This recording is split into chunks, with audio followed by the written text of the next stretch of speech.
Hey guys, and welcome back to the Tutorial Millennial channel. In this video, I'm going to be showing you guys how you can disable your location on Snapchat. So to do that, I'm just going to go to my profile page. So hit the Bitmoji icon on the top left corner. Scroll down and go to Snap Map. I'm going to blur this out so you don't know where I live. It's not important, but it's still my privacy. But go to sharing location, and then you are just going to enable ghost mode until you turn it off.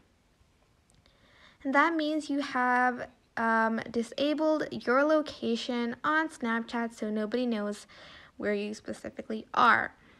But that is basically it. I hope this tutorial was helpful for you guys. Don't forget to like, comment, share, and also subscribe to this channel if you haven't done that. If you have any questions, just leave it in the comment section down below, and I will try my best to answer them all.